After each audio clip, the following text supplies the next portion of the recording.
मंगलाचरण।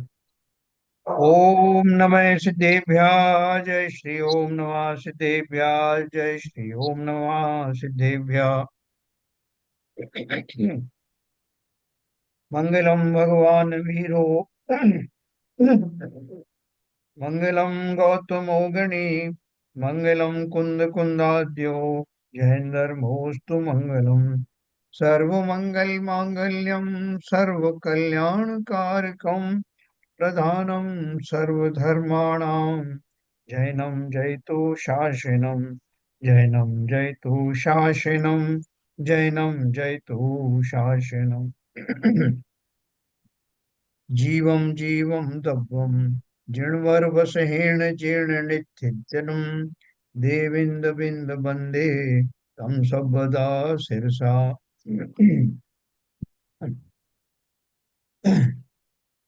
द्रव्य संग्रह नाम का ग्रंथ हमारे सामने है। श्री नेमिचंद्र सिद्धांत देव के रचयिता हैं। और विषय वस्तु के रूप में जैसा हम जानते हैं कि हमने जीव समास के बारे में पढ़ा, 14 मार्गणाओं के बारे में पढ़ा, 14 गुण स्थानों के बारे में पढ़ा। और अब हम पढ़ने जा रहे हैं क्योंकि ये सब जो है संसारी जीवों की दशाओं को विशेष तौर से बताते हैं। अब हम जा रहे हैं सिद्ध लोक में, जहाँ हमें अंतिम रूप से विद्यमान विराजमान होना है, जहाँ हम आज तक नहीं गए। और एक बार जाने के बाद वहां से वापस कोई आता भी नहीं। तो वापस क्यों नहीं आता, मतलब ऐसी मजबूरी है उसकी कि चले गए तो चले क्यों गए, अब वापस आने को नहीं मिलेगा, ऐसा है? या वो स्थिति ऐसी है कि वहां से कोई आना भी नहीं चाहेगा? ये अपन आज डिस्कस करेंगे उसके बारे में। सर, जैन साहब, बोलिए बोलिए। ये जरा 14 बार में दोबारा से दिखा देंगे, जरा मुझे नोट करना है। 14 मार्ग में। हाँ, मुझे नोट करनी है जरा। हाँ बिल्कुल बिल्कुल, वो वैसे पेज जरा। आपके इसमें है ना, अपने जैन धर्म जानिए में है ना। अच्छा अच्छा। नहीं, सब इसमें है। इसमें दिखा देंगे तो जस्ट नोट कर लूँ। हाँ दिखा तो दूंगा ही मैं, लेकिन मैं जस्ट आपको बता रहा हूँ कि पूरे डिटेल से 14 गुण स्थान, 14 मारणाएं, जीव समाज सब दिया है। हाँ, मैं दिखाता हूँ।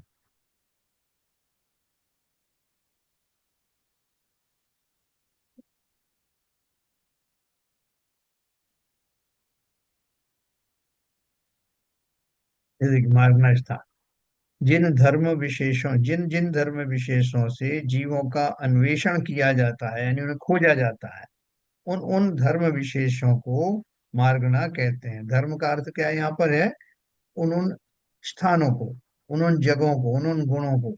उनके 14 स्थान भेद हैं, उनके नाम इस प्रकार से हैं। पहला गति, दूसरा इंद्रिय, तीसरा काय, योग। मतलब इनके माध्यम से आप जीवों को खोज सकते हैं। आपको ये विस्तार से सब मिल जाएगा उसमें। आपके पास करणान योग परिचय हो गया तो उसमें भी मिल जाएगा कि, और बहुत बहुत विस्तार से मिलेगा आपको कि जब गति का नाम पढ़ेंगे तो गति में गति मारना किसे कहते हैं, इंद्रिय मारना किसे कहते हैं, विस्तार से दिया।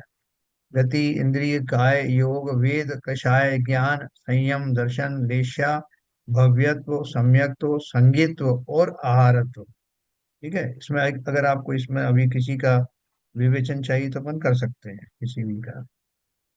और गुण स्थान तो आपको पता ही है, 14 गुण स्थान कौन से हैं। इनके इनका अपन ने ऊपर भी विस्तार से वर्णन किया, तो देखो ये गुण स्थान थे। नाम और लक्षण मिथ्यात् पहला गुण स्थान, सासाधन, मिश्र, अविरत, देश संयत, प्रमत्त संयत, अप्रमत्त संयत, अपूर्वकरण, अनिवृत्तिकरण, सूक्ष्म संप्राय, उपशांत कषाय, क्षीण कषाय, सयोग केवली, अयोग केवली, है ना। हो इसके गया पहले ठीक। है ना, ये सब दूसरी तरह के भेद थे। पर्याप्ति वगैरह अपन पहले पढ़ चुके हैं। जीव समाज ये इसकी टेबल पढ़ चुके हैं, है ना। चलिए आगे चलिए।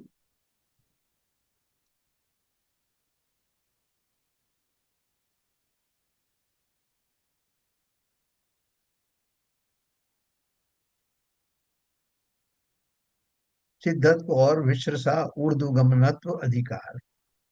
निकम्मा, देखो निकम्मा किसको कहते हैं?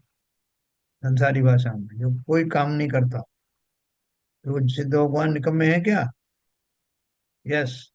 निकम्मा अट्ठ गुणा किंचुणा चरम देह दो सिद्धा लो यगठिता निच्चा उपवाद वहेहिम संयुक्ता उत्पाद व्यय संयुक्त अंतिम देह से कुछ न्यून है लोकाग्र लोकाग्रथित निष्कर्म शाश्वत अष्ट गुणमय सिद्ध है। कैसे हैं सिद्ध? ज्ञानावरणादि अष्ट कर्म से रहित हैं, सम्यक्त आदि अष्ट गुणों से सहित हैं, अंतिम शरीर से थोड़ा सा कम, कुछ न्यून, लोक के अग्रभाग में स्थित, ध्रुव अविनाशी उत्पाद और व्यय से सहित जीव सिद्ध है ना।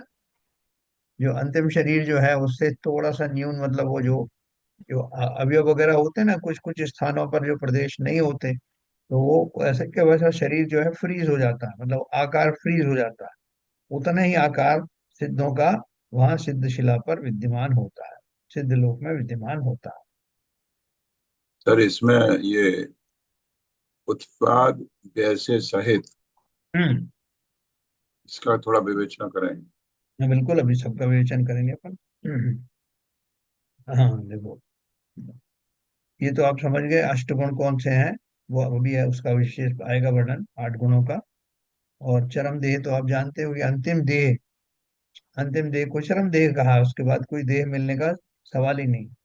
और उसका जो आकार प्रकार कैसे बनता है, वैसे तो आकार जो है पुद्गल जैसा नहीं होता है, ऐसे थ्री थ्री डी आकार वगैरह का नहीं होता, लेकिन वो जो भी उनका बनता है, वो कैसा बनता है कि शरीर जितना अवगाहना वाला था लास्ट में अंतिम शरीर, उसने उससे उसके आकार से थोड़ा सा कम वैसा ही आकार के रूप में वहां विराजमान हो हेलो, जाता मैं स्वाध्याय की बात करता हूँ।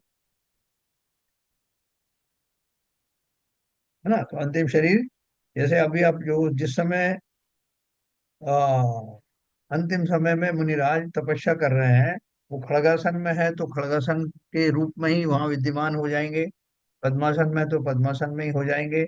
और जितना उस समय उनकी अवगाहना है शरीर की उतने ही अवगाहना से, ऑलमोस्ट उतनी अवगाहना के साथ में वो वहां सिद्धशिला में विद्यमान है। तो समझ इसमें लो। हाँ। तीर्थंकर जो होते हैं, हाँ जी। का भी शरीर तो चरमदेह होता है ना, है। तीर्थंकर का। हाँ। उनका शरीर भी चरम शरीर ही होते हैं ना। नहीं, चरम शरीर किसे बोलते हैं? चरम माने अंतिम, अच्छा अच्छा। अंतिम शरीर। हाँ, वो जो आप बोल रहे हैं वो परमोदारिक की बात कर रहे हैं।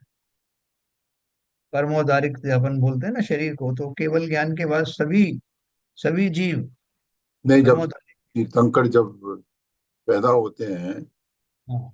तो उनका जो शरीर होता है, जो उनका संघनन वगैरह, ब्लड ब्लड वगैरह, हाँ। तो वो उसमें जो हाँ, उद्गल वो के जन्म, वो जो होते हैं वो अलग ही होते हैं ना। वो जन्म के, हाँ बिल्कुल सही कहा आपने। हम्म। तीर्थंकर के जो अतिशय होते हैं उनमें जन्म के समय होने वाले अतिशयों में, जैसे रक्त है वो दूध की तरह सफेद होता है, और पसीना आदि वगैरह वगैरह से रहित होता है।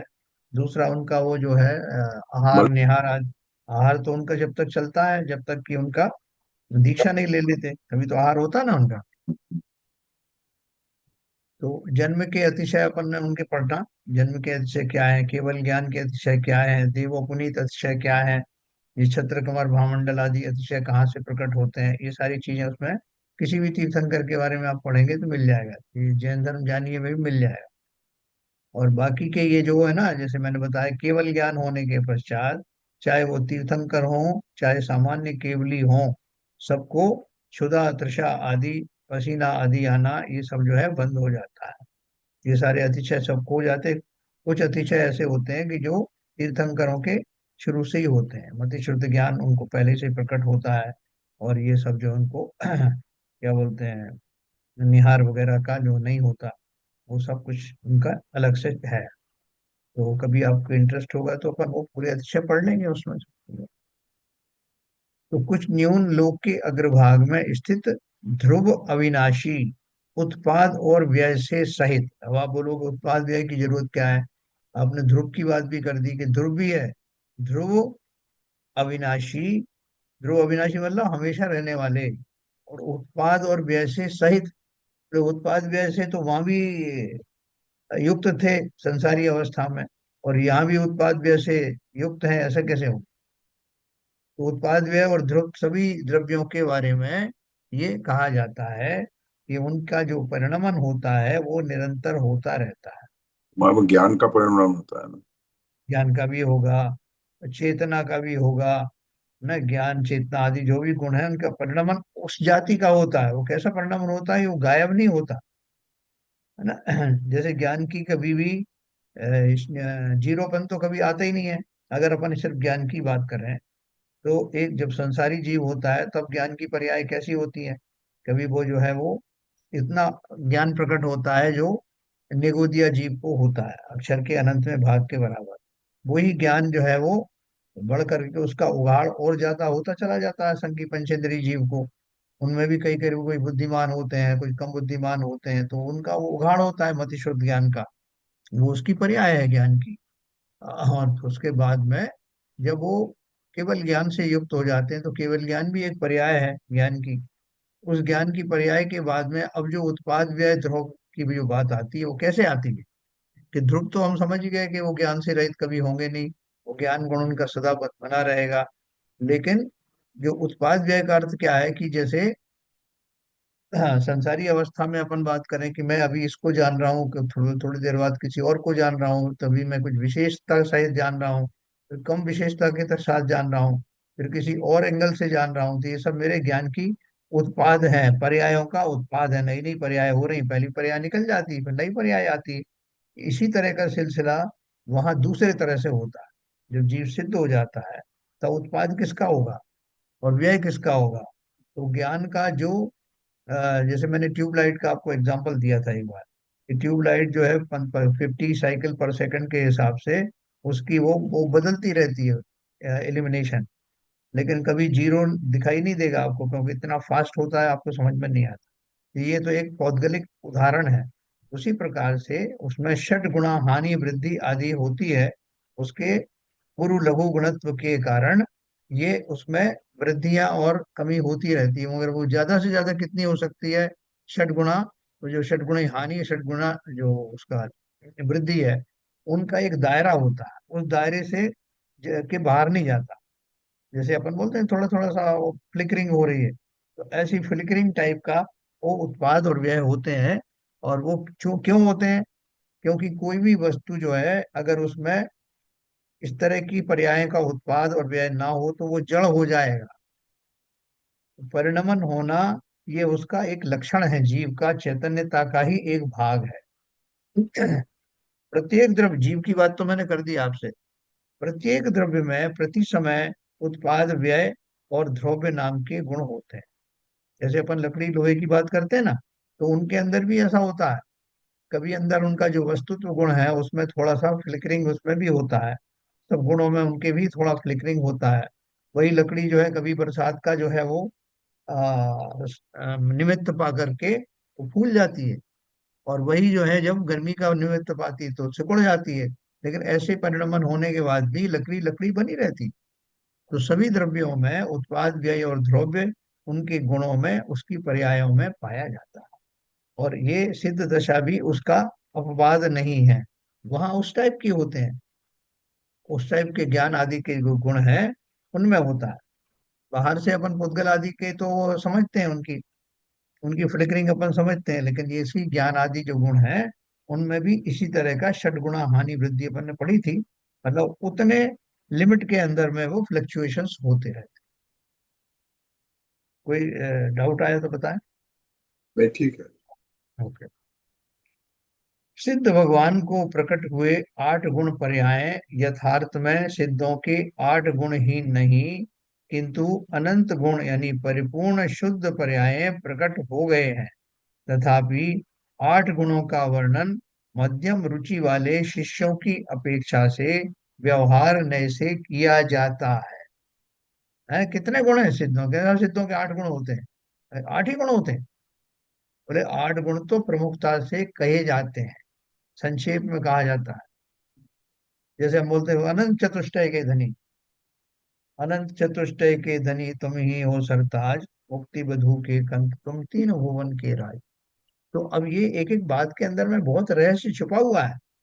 लेकिन बोल रहे हैं कि तीन तरह के जीव होते हैं।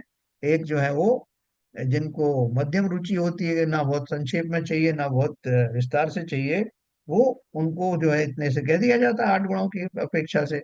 सूक्ष्म वालों को और भी कम में बता दिया जाता है, अभी नीचे आएगा संक्षेप रुचि वालों को कैसे बताते हैं। और विस्तार रुचि वालों के तो पूरे शास्त्र हैं ही। तो देखो, सिद्ध भगवान को प्रकट हुए 8 गुण पर्याय, यथार्थ में निश्चय से सिद्धों के 8 गुण ही नहीं किंतु अनंत गुण पर्याय प्रकट हो गए हैं। तथापि 8 गुणों का वर्णन मध्यम रुचि वाले शिष्यों की अपेक्षा से यानी व्यवहार नय से किया गया है। और तो ये पहली पार्ट हो गई, क्योंकि 8 गुण है, उनके 8 गुण का स्वरूप बताएंगे, नीचे आएगा अभी। और दूसरा है संक्षेप रुचि वाले शिष्यों के प्रति अभेद नय से। 8 गुण का मैं बाद में वर्णन करता हूँ, पहले ये संक्षेप वालों का बताते हैं। अभेद नय से अनंत ज्ञान आदि चतुष्ट है ना। मैंने इतना ही बोल दूंगा कि भाई साहब शिष्य जो वो है अनंत ज्ञान के भंडार हैं, अनंत चतुष्टय के धनी हैं। और अनंत चतुष्टय के धनी कहने से जो विस्तार वाले जो जीव उनको समझ में नहीं आएगा कि इस अनंत चतुष्टय का अर्थ क्या हो गया, लेकिन संक्षेप वाले समझ जाएंगे। तो अनंत ज्ञान आदि चतुष्टय कौन से हैं? जब मैं चतुष्टय की बात करूंगा तो अनंत ज्ञान, अनंत दर्शन, अनंत वीर, अनंत सुख, चार हो गए। फिर और भी शॉर्ट में कहूंगा तो भैया अनंत ज्ञान और दर्शन और सुख के धनी जो है वो सिद्ध है। और संक्षेप में कहूं तो भैया केवल ज्ञान और दर्शन जिनको है वो है। फिर साक्षात अवेद नय से शुद्ध चैतन्य ही एक गुण है, चैतन्य गुण के धारी। अभी चैतन्य गुण के धारी तो मैं भी हूँ, लेकिन वहां उनको इतने शॉर्ट में बता करके उनके ऊपर इशारा करते हैं और समझने वाले समझ जाते हैं। यों संक्षेप रुचि शिष्यों की अपेक्षा से संक्षेप में कहा जाता है ना। और देखो, ये 8 गुण है। जो 8 गुण की बात कर रहे थे ना अपन ऊपर, सिद्ध भगवान को प्रकट हुए 8 गुण कौन से हैं? उनमें 8 गुण ये हैं। सम्यक तो ज्ञान दर्शन मतलब इनकी अपेक्षा से कहा जाता है, इनका इनके इन पॉइंट्स को कवर किया जाता है। सम्यक तो कवर किया जाता है कि सम्यक है या नहीं है, कैसा सम्यक है, क्षायिक सम्यक है। ज्ञान के बारे में बोलते हैं कैसा ज्ञान है, कि केवल ज्ञान है। दर्शन की अपेक्षा केवल दर्शन है। वीर की अपेक्षा अनंत वीर है। सूक्ष्म की अपेक्षा अनंत सूक्ष्मत्व के धारी हैं। अवगाहन जो है उनकी बता दी कि अंतिम शरीर से किंचित न्यून है। अगुरु लघु जो गुण है उनके बारे में बता दिया, उसकी वजह से ना वो उस स्थिति से न कम होते ही ना ज्यादा होती है। और उनके षट गुणा हानि वृद्धि गुणों में होती रहती है। ये अगुरु लघु गुण का परिचय है। फिर अव्ययवाद, अव्ययवाद सुख के धनी है, उनके सुख में कहीं कोई बाधा नहीं आती। ऐसे निरंतरता सुख आदि को प्राप्त करने वाले, निरंतर अपने स्वभाव में रहने वाले, अनंत चतुष्टय के धारी और अंतिम शरीर से किंचित न्यून अवगाहनाक वाले ऐसे सिद्ध भगवान। इन सर्व गुणों की परिपूर्ण शुद्ध पर्यायें सिद्ध अवस्था में होती हैं। 8 कर्मों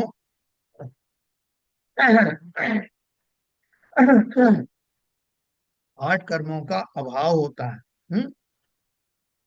व्यवहार से अष्टगुण और निश्चय से अनंत गुण सर्व सिद्ध भगवंतों के होते हैं। प्रकृति स्थिति अनुभाग और प्रदेश बंध से मुक्त होकर जीव ऊर्ध्व गमन करता है। पहले तो क्या बताया? 8 कर्मों का अभाव होता है। 8 कर्म कौन से हैं जिनका अभाव हो जाता है? बताओ भाई, 8 कर्मों का कौन से अभाव हो गया? ज्ञानावरणी, वर्णी दर्शना वर्णी, हाँ, मोहनी राय मुनि, वेदनी, हाँ मुनि आयु अंतराय, आयु नाम कर्म और वेदनी। गोत्र।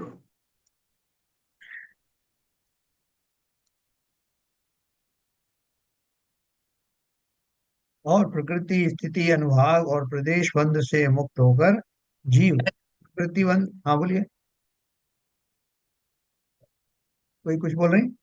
नहीं, प्रकृति स्थिति अनुभाग और प्रदेश बंध से मुक्त होकर, चार प्रकार का बंध होता है ना, हाँ। प्रकृति बंध, स्थिति बंध, अनुभाग बंध और प्रदेश बंध, इनसे मुक्त होकर जीव ऊर्ध्वगमन करता है। संसारी जीव का विग्रह गति के समय विदिशा में न जाकर आकाश के प्रदेशों की श्रेणी के अनुसार छह दिशाओं में गमन होता है ना। संसारी जीव जाता है इधर उधर, लेकिन ये तो कैसे गति से जाते हैं, सीधा ऋजु गति से ऊर्ध्वगमन होता है।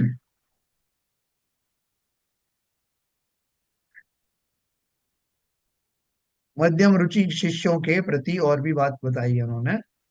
सम्यक्तादि 8 गुण मध्यम रुचि शिष्यों की अपेक्षा से कहे जाते हैं। विशेष भेद नय की अपेक्षा से नंबर 1 निर्गतित्व। ये सुनना आपको, ये आपको सब जगह नहीं मिलेगा। और ये चला गया।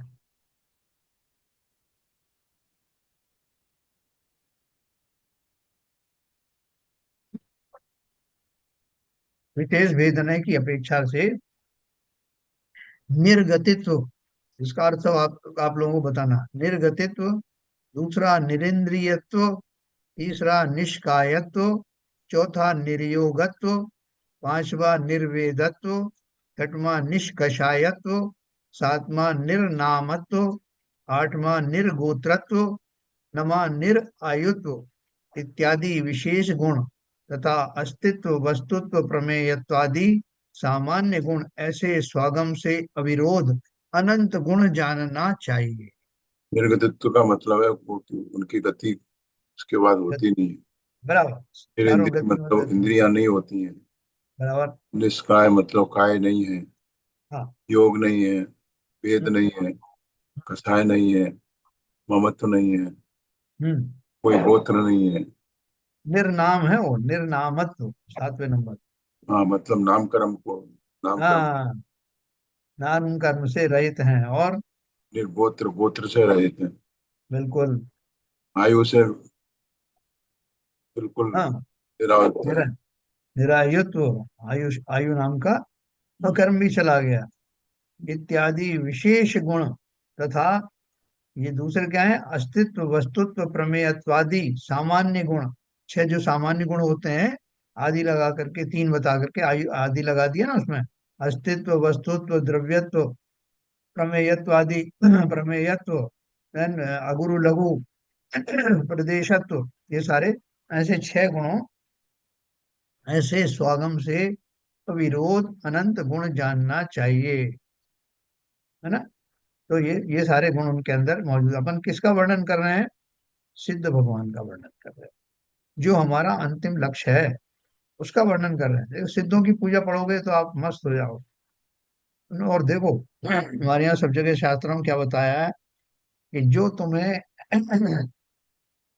द्रव्य गुण पर्याय से ध्याता है, वो अवश्य ही तुम जैसा बन जाए। यानी ये 100% सही है। अगर आपने सिद्ध को जैसे वो हैं एक बार ध्यान में ला पाए, तो अवश्य ही बहुत शीघ्र आप उन जैसा बन जाएंगे, इसकी गारंटी। तो क्या करें, जैसे वो लोगों ने कह दिया कि भाव सहित बंदे जो कोई है, एक बार बंदे जो कोई, ताहि नरक पशुगति नहीं हुई। तो लोगों ने फटाफट जो है टिकट करा लिए कि हमें भी जाना है वहाँ समय शिखर जी, क्योंकि एक बार बंधन कर देंगे तो वहां पर फिर ये सब छूट जाएगा, इतना का आसान काम है। तो लेकिन भाव क्या है हम सबका, कि हमें उन गतियों से छूटना है। सस्ते में मिल रहा है ऐसा सोच करके भी, या कैसे भी सोच के वहां जाने के लिए हमारे पास व्यवस्थाएं हैं, साधन हैं। और जिन जीवों को इसका रहस्य पता है कि भाव सहित बंदे जो कोई का अर्थ क्या है, कि यूं तो रावण भी वहां गया था समय शिखर जी, लेकिन फिर नरक क्यों चला गया।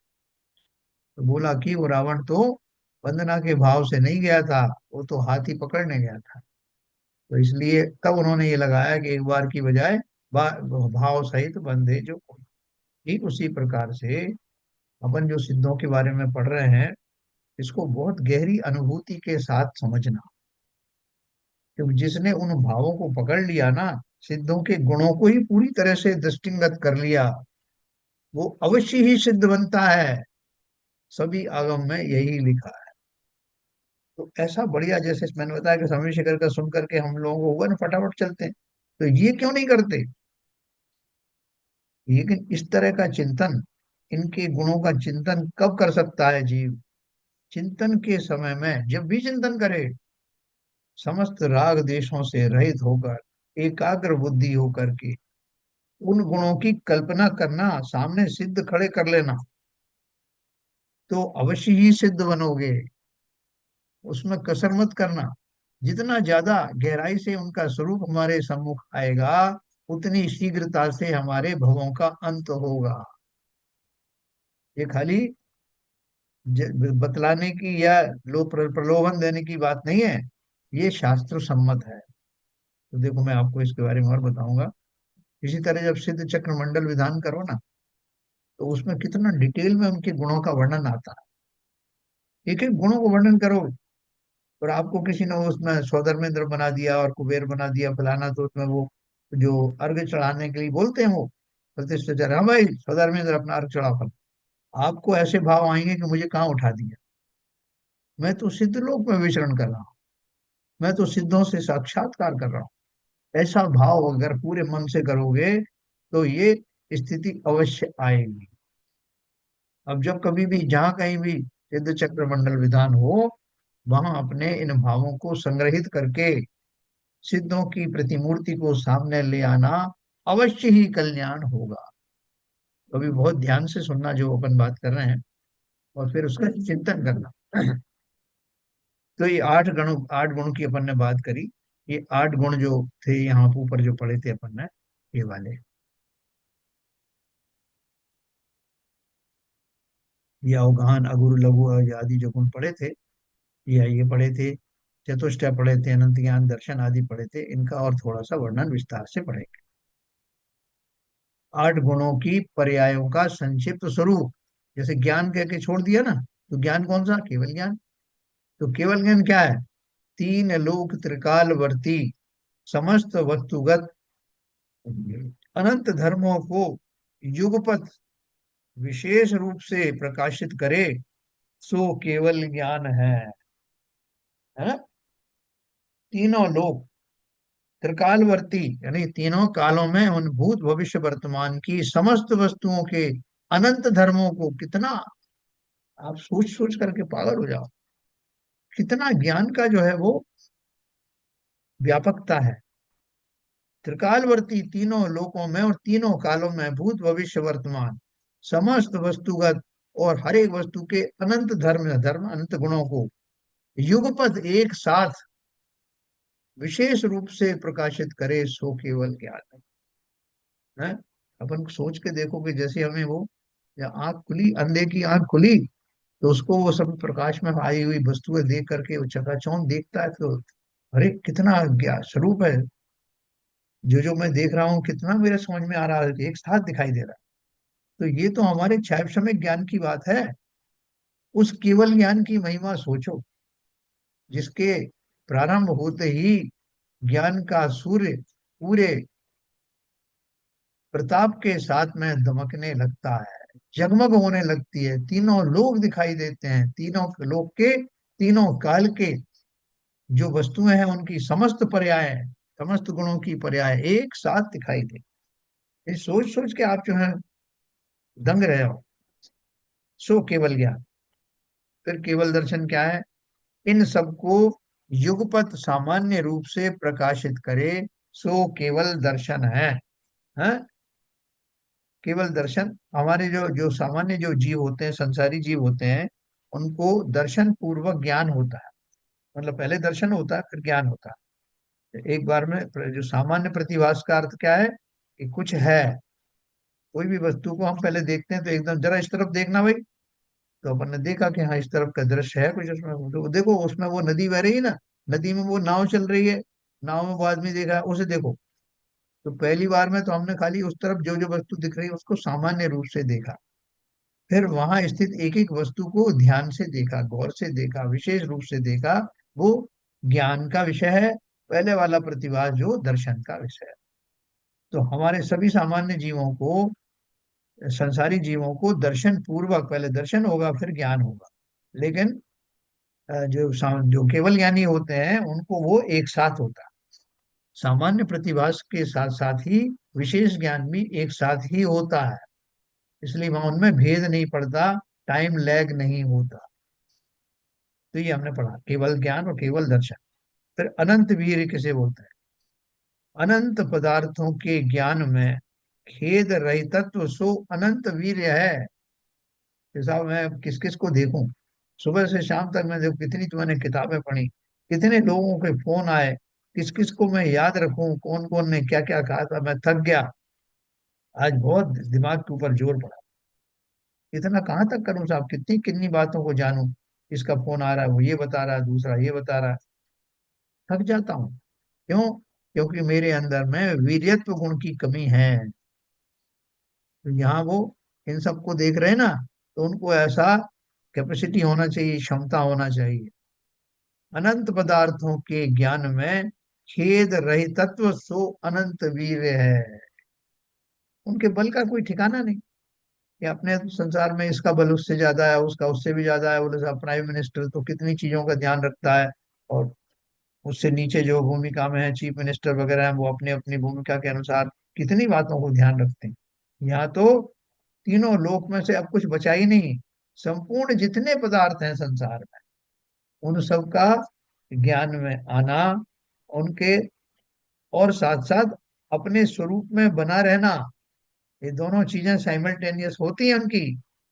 स्व और पर का ज्ञान होना, स्वपर प्रकाशक आत्मा के द्वारा होना, ये उस आत्मा का ही गुण है जो उस समय प्रकट होता है। तो अनंत पदार्थों के ज्ञान में खेद रहितत्व सो अनंत वीर्य है। शायक सम्यक्त, ये जो पुरुषार्थ है ना, पुरुषार्थ अनंत वीर, वीर नाम के गुण की एक पर्याय है पुरुषत्व। शायक सम्यक्त समस्त जीवादि तत्वों के विषय में विपरीत अभिनिवेश, यानी अभिप्राय रहित परिणति सो परम शायक सम्यक्त है? इसमें सम्यक चारित्र और अनंत सुख का समावेश होता है। कैसे हो रहा है शायक सम्यक्त से कहा? अपन तो सामान्य रूप से जानते हैं ना, कि जिनका मिथ्यात्व नाम का मोहनी कर्म सदा के लिए निकल गया है, उसके कोई परमाणु शेष नहीं रहे, वो स्थिति को हम क्षायिक सम्यक कहते हैं। तो यहाँ उन्होंने और उसके साथ ऐड किया कि समस्त जीवादि तत्वों के विषय में विपरीत अभिनिवेश रहित। हालांकि सम्यक दर्शन की परिभाषा यही है कि विपरीत अभिनिवेश का अर्थ क्या है? कि वस्तुओं को विपरीतता के साथ जानना, जैसी है वैसी ना जानना, उसको मिथ्यात्व कहते हैं। और जिनमें, जिनके अंदर में वो चीज ना हो, जिनकी समझ सम्यक हो गई है, मिथ्यात्व आदि दूषण जिनके समाप्त हो गए हैं, जीव आदि छहों द्रव्यों के बारे में, सातों तत्वों के बारे में जिनकी श्रद्धा सम्यक हो गई है, वो सम्यक ही कहलाते हैं। सो परम शायिक सम्यक्त है कि उनकी बिल्कुल संपूर्ण रूप से चली गई। इसमें सम्यक चारित्र और अनंत सुख का समावेश होता है। अनंत सम्यक चारित्र का क्यों हुआ? क्योंकि चारित्र, जो मोहिनी कर्म में जो समय जो मिथ्या चारित्र था वो चला गया, तो सम्यक चारित्र प्रकट हो गया। और तो क्षायिक सम्यक में सम्यक दर्शन, सम्यक ज्ञान, सम्यक चारित्र तीनों ही का समावेश उसमें हो गया। और अनंत सुख, इसके फलस्वरूप होने वाला सुख, जो अनंत सुख है, वो इसी में शामिल है। क्योंकि मेरे दुख का कारण क्या था? आज भी मेरे दुख का कारण क्या है? कि मैं वस्तुओं को जैसी है वैसी नहीं समझता। वस्तु स्वरूप विचार खुशी से सब दुख संकट सहा कर, ये लाइन क्यों लिखी? क्योंकि अगर वस्तु का स्वरूप जैसा है वैसा समझ में आए, तो हमारी आकुलताएं नष्ट हो जाएं। कैसे नष्ट होंगी जरा कोई बताओ, विपुल जी बताओ भैया। अगर मैं वस्तु का स्वरूप समझ जाऊं, तो इससे मैं सुखी कैसे हो जाऊं?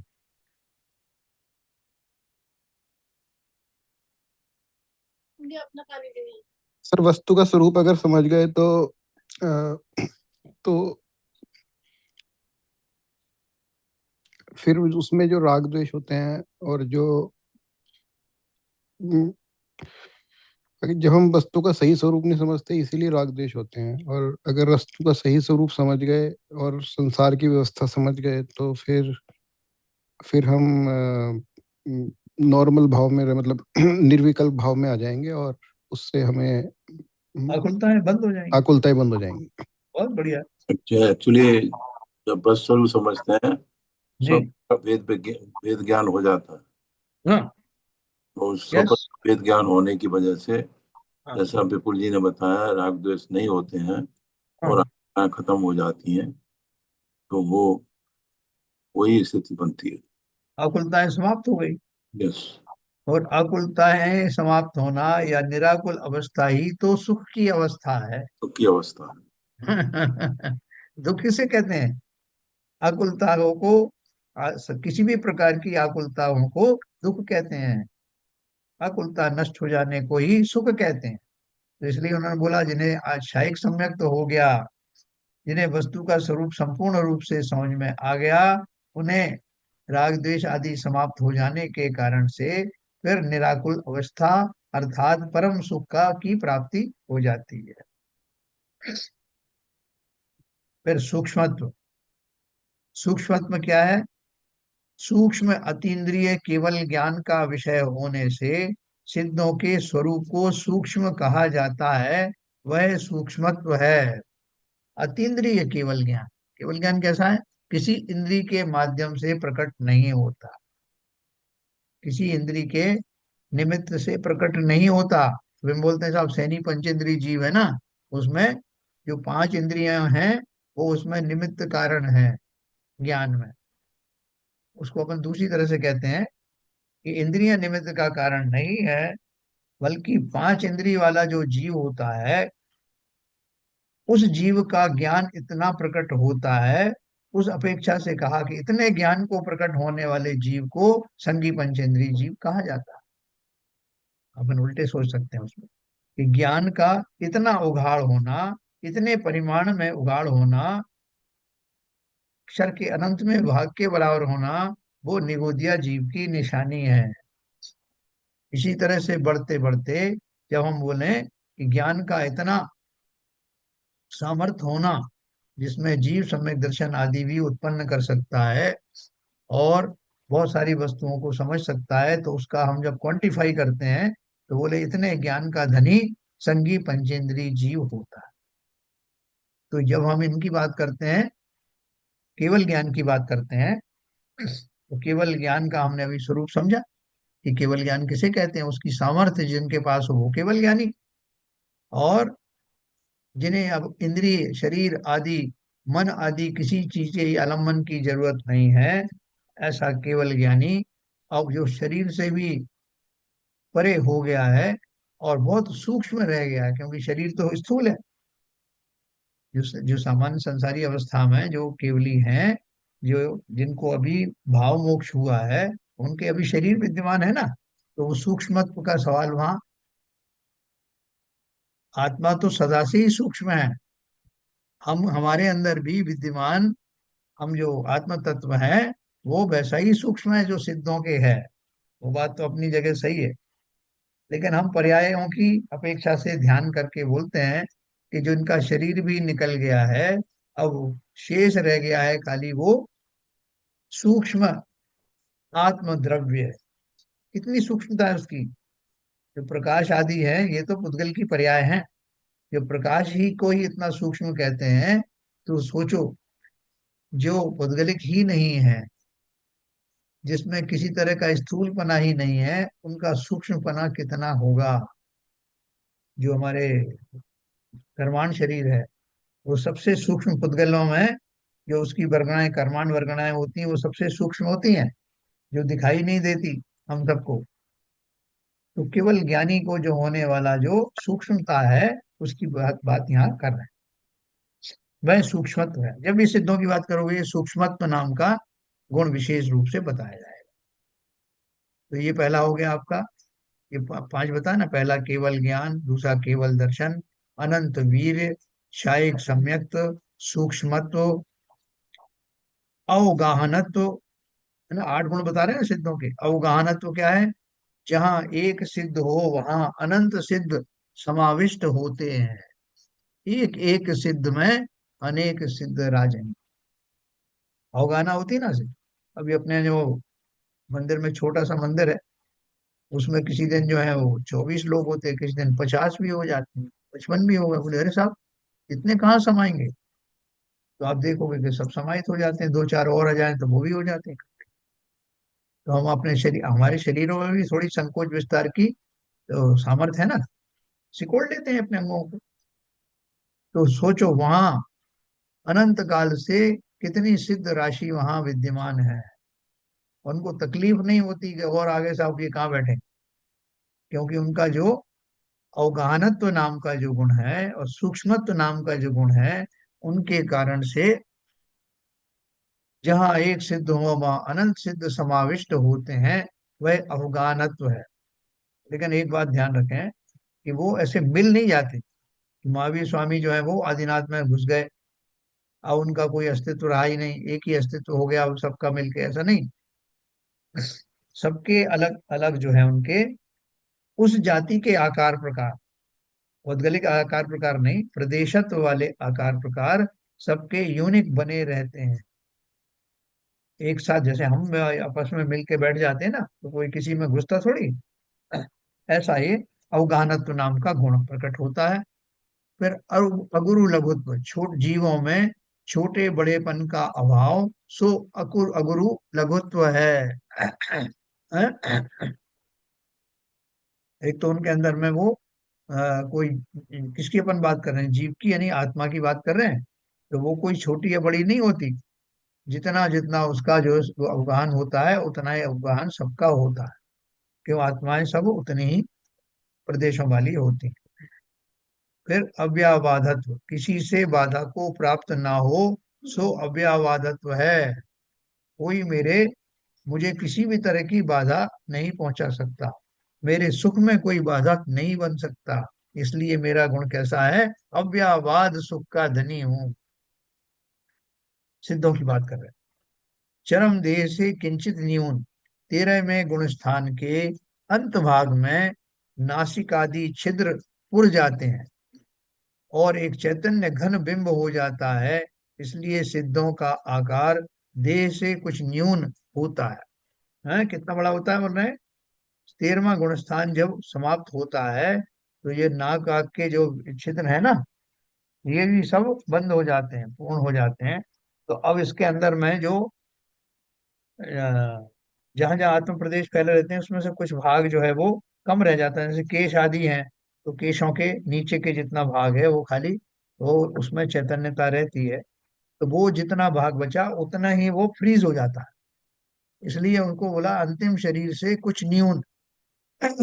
वो जाकर के जितनी देर न्यू रह गई उतना उनका अवगाहना बनी रहती है, उतना जाकर के उस प्रदेशत्व के द्वारा वहां पर स्थिर हो जाता है। ये 5वां नंबर का, चरम देह से किंचित न्यून। 6वें नंबर पे लोकाग्र स्थित, इस गाथा में और 51वीं गाथा में दोनों जगह आत्मा के उपादान कारण का ही कथन किया है। दोनों में से किसी भी गाथा में धर्मास्तिकाय के अभाव का वर्णन किया ही नहीं है, क्योंकि वह तो अभाव रूप निमित्त मात्र का ज्ञान है। देखो ये विशेष रूप से यहाँ इन्होंने बताया है, यह अबाधित नियम है कि जहाँ उपादान कारण होता है वहाँ उचित निमित्त ही सद्भाव या अभाव रूप होता है। इसलिए उपादान कारण कहते ही निमित्त कारण गौणतया आ ही गया। इसका मैं आपको विश्लेषण बताऊंगा, विशेषण। निमित्त कारण वास्तविक कारण नहीं है, वह तो उपचार मात्र है। गाथा 2 में कथित यह ऊर्ध्वगमन स्वभाव विशेषा ऊर्ध्व गति है। क्या कहना चाह रहे हैं? ये लोक प्रसंग आता है कि वो लोक के अग्रभाग में जाकर के वहीं स्थित क्यों हो जाते हैं, उसके बाहर जो अलोकाकाश है वहां क्यों नहीं चले जाते। उनको वहीं तक रहने के लिए किसने मजबूर कर दिया, है ना। वात विलय तक जाते हैं ना, वात विलय तक उनका सिर होता है। उसके बाद में जो अलोकाकाश है, तो अलोकाकाश में क्यों नहीं जाते? तो उसका उसका जो उत्तर दो तरह से दिया जाता है। कुछ लोग बोलते हैं कि उनकी सामर्थ्य ही इतनी थी, उससे आगे जा नहीं सकते थे। कुछ बोलते हैं कि नहीं, वहाँ अधर्म, वहाँ चूंकि जो लोकाकाश है, छहों द्रव्य वहीं तक रहते हैं, तो वहाँ अधर्म द्रव्य, मतलब धर्म द्रव्य को वहां नहीं रहेगा, तो उनके मूवमेंट में बाधा आ जाएगी। इसलिए वो वहीं रुक जाते हैं जहां तक धर्म द्रव्य की प्राप्ति है, धर्म द्रव्य अवेलेबल है। एक एक तो इस तरह से कहा जाता है कि धर्म द्रव्य की मुख्यता बता करके, यानी निमित्त की अपेक्षा से निमित्त को मुख्य बताकर बोलते हैं कि वो भाई साहब नहीं जा सकते थे, क्योंकि वहां धर्म द्रव्य नहीं था, इसलिए नहीं जा पाए। हाँ, तो उनकी जो है, दूसरे लोग बोलते हैं कि वो धर्म द्रव्य की बात नहीं, उनका इतनी ही सामर्थ्य थी। तो ऐसे दो तरह से विवरण बताया जाता है। तो यहाँ उन्होंने उसकी बात कही है कि जब हम उपादान को मुख्य करके बोलते हैं, तो बोलते हैं कि उनको वहीं तक जाना था, और धर्म द्रव्य उसमें निमित्त बना, कि वो वहां नहीं था।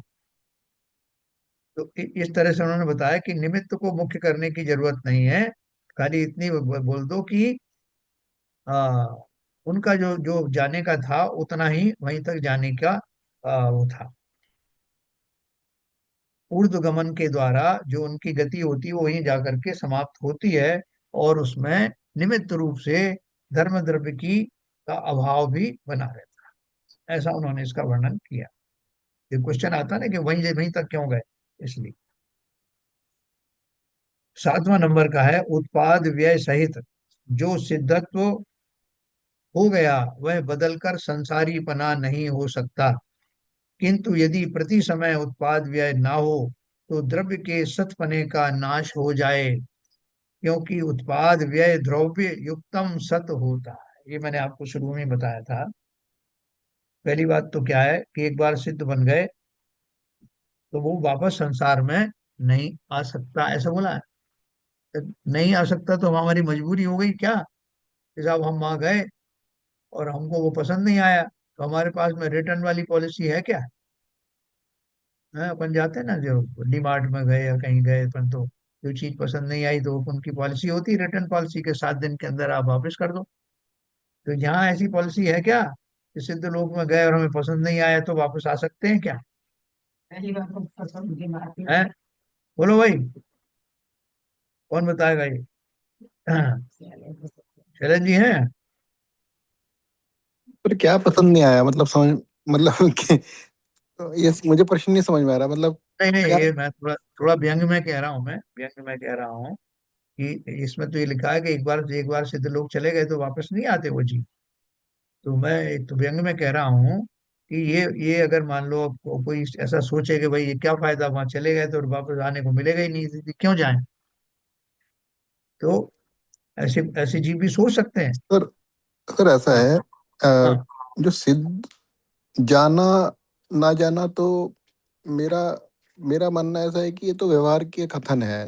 वो तो फिजिकली उनकी प्रेजेंस कहीं भी हो, उनके आत्म प्रदेशों की प्रेजेंस कहीं भी हो, सिद्धालय में हो, लेकिन जब उनके ज्ञान में लोकाकाश अलोकाकाश सब झलक रहा है तो हर जगह प्रेजेंस है। वो फिजिकल परमाणुओं की प्रेजेंस का तो कोई बहुत ज़्यादा मीनिंग है ही नहीं, क्योंकि वो तो हर जगह है, उनके ज्ञान में सब कुछ झलक रहा है, बिना जाए ही झलक रहा है, तो जाने की कहीं और जा क्या जरूरत है, आवश्यकता ही क्या है। नहीं नहीं, वो तो बात सही है आपकी। जानने की अपेक्षा तो आपने सही कह दिया कि सब वहां जान ही रहे हैं, लेकिन संसार में ऐसी व्यवस्थाएं हैं ही नहीं जिन्हें अव्ययवाद सुख इसी अवस्था का नाम है, कि जहां आपको कोई राग द्वेष में पड़े बिना, किसी भी समस्याओं में उलझे बिना, निरंतर सुख का आपको जहां वेदन होता हो, ऐसी अवस्था छोड़कर कोई जीव दुख भरे संसारी अवस्था में क्यों आना चाहे? है ना? तो वहां पहुंचने के बाद में आपको, अगर अपन पॉजिटिव ढंग से कहें तो क्या कहें, कि सिद्धों को इतना सुख की प्राप्ति सिद्ध लोक में होती है कि वो ऐसी ऐसी सुख की प्राप्ति संसार में है ही नहीं। और हम चाहते हैं कि हम फिर कभी इस दुख भरे संसार में ना लौटें, तो उनके साथ में ऐसी व्यवस्था है। सिद्धों को दोबारा कभी आना नहीं पड़ता, इसलिए वो परमानेंट स्थिति के धारी होते, है ना? तो ये उन्होंने ये बात कही। मैं तो यूं ही मजाक में बोल रहा था कि कोई जीव कहे कि हम वापस जाना चाहते तो कैसे जाएं, वापस जाने का सवाल ही नहीं। नहीं सर, इसमें ना कंफ्यूजन होने का एक चांस हो जाता है, क्योंकि सिद्धालय में जाना कोई फिजिकल मूवमेंट नहीं है। वो तो, ये तो एक भाव अवस्था है। सिद्ध सिद्ध अवस्था तो एक भावों में आपकी उतनी शुद्धता आ गई तो आपने सिद्ध अवस्था प्राप्त की। और जैसे ही आपने सिद्ध अवस्था प्राप्त की, आप सिद्धालय में गमन हो जाएगा। इसलिए उल्टा नहीं है कि सिद्धालय में गमन हुआ इसलिए सिद्ध अवस्था प्राप्त की, सिद्ध अवस्था प्राप्त की इसलिए सिद्धालय में गमन हुआ। हाँ, तो वो बस ऐसा नहीं है उसी। कि एक जगह जाना है तो वहां पे पहुंच गए तो सिद्ध अवस्था प्राप्त हो जाएगी फिजिकली हम्म। मूवमेंट। नहीं नहीं, वो आपकी वो बात तो बिल्कुल सही है। अभी कोई ये कहे कि मेरी वो सिद्ध अवस्था जो प्राप्त हो गई मैं उसको अंडू करना चाहता हूँ, क्यों क्यों करना चाहता हूँ अंडू? अभी अभी यहाँ बैठे बैठे जो सिद्ध बना नहीं है, वो इस तरह की बातें, उसके विकल्प आ सकते हैं मन में कि भाई वो उसमें बताया कि सिद्धों को वहां और कुछ है नहीं, जो जो संसार में जिस तरह के सुख होते हैं वहां मिलते नहीं है, तो वहां से वापस आने की व्यवस्था है क्या? तो पहली बात तो ये कि ऐसे विकल्प जो है उस जीव को तब तक ही आएंगे जब तक उसने सिद्धों का स्वरूप समझा नहीं। एक बार आपको मालूम पड़ जाए कि ऐसे अनंत सुख का धारी जीव वहां होता है, ऐसी सिद्ध दशा होती है, तो वो इस तरह के विकल्प उसको आएंगे ही नहीं। और एक बार जाने के बाद में उनको ऐसे विकल्प आते ही नहीं। सिंपल बात है, सिद्ध अवस्था होती है ऐसी। ठीक है ना? तो जो सिद्धत्व हो गया, अभी उत्पाद व्यय क्यों है इसकी मैंने चर्चा की थी कि जो सिद्धत्व हो गया है वह बदल कर संसारीपना नहीं हो सकता, किंतु यदि प्रति समय उत्पाद व्यय ना हो तो द्रव्य के सतपने का नाश हो जाए। क्योंकि उत्पाद व्यय द्रव्य युक्तम सत होता है, सभी द्रव्यों में ये एक सामान्य गुण होता है। उसको डायनेमिक बने रहने के लिए उसके अंदर कुछ ना कुछ परिणमन चलते रहना चाहिए। कहते हैं, अपन बोलते हैं भाई सब चलते रहोगे, हाथ पैर हिलाते रहोगे तो आपका मूवमेंट बना रहेगा, और नहीं हिलाओगे तो जड़ हो जाएगा और वो काम करने की क्षमता समाप्त हो जाएगी। ये अपन लौकिक रूप से बोलते हैं। तो इसी ये अध्यात्म रूप से या सिद्धांत रूप से अपन ये जानते हैं कि छहों द्रव्यों में उसके गुणों में निरंतर परिणमन होता रहता है। उसमें जो अगुरु लघु गुण के कारण से उसके गुणों की पर्याय डायनामिक रूप से चलती रहती हैं, बदलती रहती हैं, जिसके कारण वो बना हुआ रहता है, द्रव्य टिका रहता है। लिक्विड द्रव्य को अपन लिक्विड भी कहते हैं, लिक्विडिटी होनी चाहिए। तो वो लिक्विडिटी यानी उत्पाद पुरानी पर्यायों का निकलना, गुणों में होने वाली पर्यायों में बदलाव होता है ना, तो पर पिछली पर्याय का निकलना, नई पर्याय का आना, और द्रव्य का निरंतर बने रहना, ये समस्त गुणों में, समस्त द्रव्यों में सदा काल बना रहता है। इसलिए ये उनके अंदर भी है, उत्पाद व्यय सहित, उत्पाद व्यय और द्रव्य उनके अंदर भी रहता है। ये हाईलाइट करने के लिए बताया कि ये गुण सभी में रहता है, उनमें भी बना रहता है। तात्पर्य, केवली सिद्ध भगवान रागादि रूप परिणमित नहीं होते और वे संसार अवस्था को नहीं चाहते, यह श्रद्धान का बल जानना चाहिए। जैसी कि जैसा सात तत्वों का श्रद्धान छद्मस्त को होता है, वैसा ही केवली सिद्ध भगवान के भी होता है। इसलिए ज्ञानादिक की हीनता अधिकता होने पर भी तिर्यंचादिक और केवली सिद्ध भगवान के सम्यक्त गुण तो समान ही कहा है।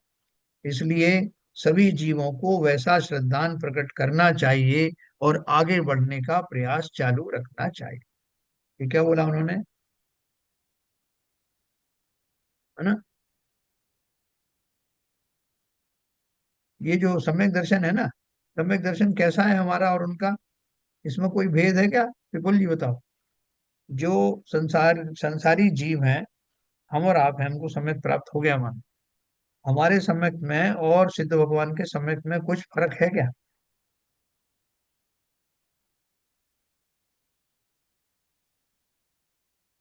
हम्म? कोई फर्क नहीं, बल्कि उनके सम्यक को परमावगाढ़ सम्यक कहते हैं। कि जो उन्होंने संसारी अवस्था में सम्यक का स्वरूप समझा था, वो जब सिद्ध हो गए, जब सब कुछ उनको दिखाई देने लगा, तो इस बात की पुष्टि होती है कि जो सामान्य रूप से जो सम्यक की प्राप्ति हुई थी, तो जैसा वस्तुओं का स्वभाव उनको भाषित हुआ था, वैसा ही भाषित अभी भी हो रहा है। इससे पुष्टि होती है कि उस समय और इस समय के वस्तु स्वरूप के चिंतन में स्वरूप में कोई फर्क नहीं होता। केवली सिद्ध भगवान रागादि रूप परिणमित नहीं होते और वे संसार अवस्था को नहीं चाहते, यह श्रद्धान का बल जानना चाहिए। क्योंकि श्रद्धान में ये सब चीज आई ना, वस्तु वस्तु स्वरूप के बारे में। जैसा सात तत्वों का श्रद्धान छद्मस्त को होता है, यानी नॉन केवलियों को होता है, वैसा ही केवली सिद्ध भगवान के भी होता है। इसलिए ज्ञानादिक की हीनता अधिकता होने पर भी तिर्यंचादिक और केवली सिद्ध भगवान के सम्यक्त गुण तो समान ही कहा है।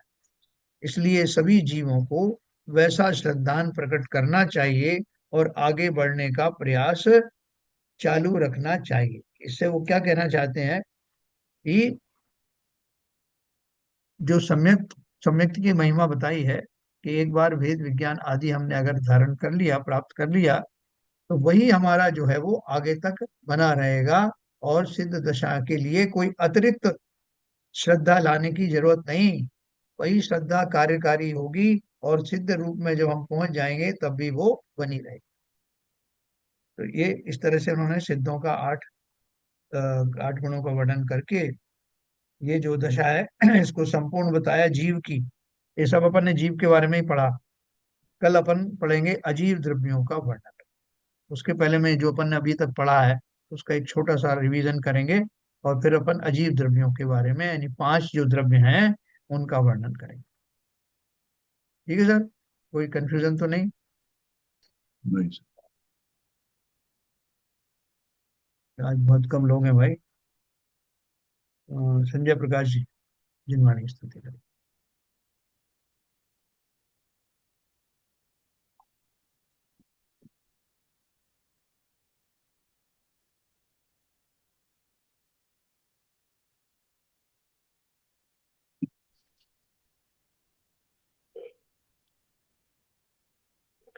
सिरिजिणे वाणी जगे कल्याणी जगे जन मद तमे मोह हरि जन मन हारी जन हरे हारी जम जरा भवे रोगे हरि